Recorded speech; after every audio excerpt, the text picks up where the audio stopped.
Sabina, forgive me for my unclarity, this is a rather spontaneous question. I have a friend, she's an atheist, and on our endless debates on the existence of God and all that we talk about, she has two claims, she makes two claims. When I pose her with the question of what the Quran says in terms of the existence of the universe and the world and how it states many facts, she turns around and she says, well, that knowledge was not just for the Quran, it actually existed before the Quran. There's scriptures, there is books before the Quran was even written, detailing information about the universe. So it's not just this knowledge that is superior to the Quran. What do I say back to that? Is she lying? Do scriptures exist? I mean, I have ignorance myself, but, is this knowledge, was this available before the Quran was written? And secondly, another claim she makes is that I give the analogy of, you have something in creation, who knows it? The creator will know about everything about it.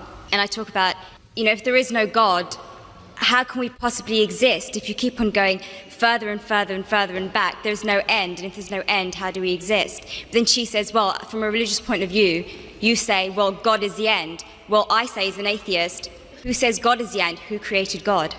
That's my question, thank you. Sister has posed two questions which are again common. The first question is that all the things mentioned in the Quran were already present before. So what's new? It's present in other scriptures and other books, etc. That's the first question. The second question is, who created God?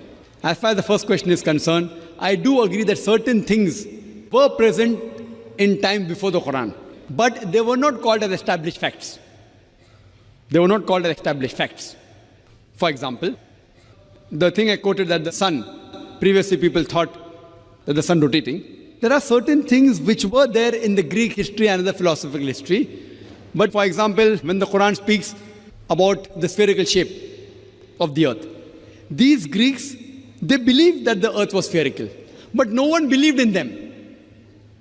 So certain facts, not all, a small percentage, what the science has come to know today and what Quran mentions, were told by people previously, but they failed to realize that the same Greeks mentioned 100 other things which were unscientific. The same Greek even mentioned that the earth was center of the universe, which is totally wrong. So imagine if 100 points are mentioned and Muhammad Sallallahu Alaihi Wasallam picks up one which is correct. That's also not possible. So I do agree with you, sister, that certain things were mentioned before science established as a fact today. But these things weren't established that time. And to say that out of the 100 false things they mention, if one thing is right, to pick up the one correct thing is again also not possible. Once it's possible, but not thousands of times, sister. Because only a person who is, even a scientist cannot do that. Only the Creator himself can do, and that's Allah subhanahu wa ta'ala. So I do agree with you, but that portion which has been mentioned earlier in earlier scriptures and other philosophical books is a small portion, but that too, along with that portion, there are other things which are unscientific mixed with that. Coming to the second part of the question, that who created God? Normally people in Dawah, they used a false strategy of logic, which tips itself. Most of the people, when they try to prove the existence of Allah subhanahu wa ta'ala, they say that everything has a creator. For example, who created this book? How did the book come into existence? Somebody created it. Who created it? And they go back. Where did you come into existence? Who created you? Your father. Who created your father?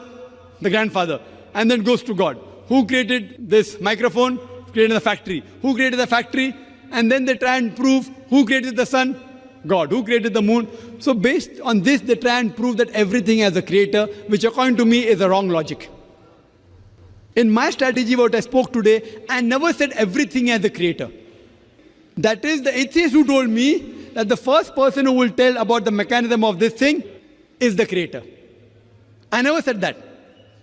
I say every created thing has a creator. But by definition, Almighty God is uncreated. It is like there's a person, suppose my friend, he comes and tells me that my brother John was admitted in the hospital. He gave birth to a baby. Was it a girl or a boy? Can you guess, sister? Was it a girl or a boy?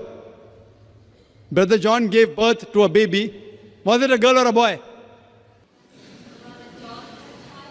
Brother John was admitted to the hospital. He gave birth to a baby. Was it a girl or a boy? Can you guess? You can't guess. Can anyone guess? How can a man have a baby? So to ask the question, he gave birth to a baby, was it a girl or a boy, is illogical. So same thing, the definition of Allah is uncreated. The moment you say who created Allah, he ceases to be Allah. Therefore, the definition of God is uncreated. Therefore, Almighty God has got no creator, if he is a true Almighty God. Hope that answers the question.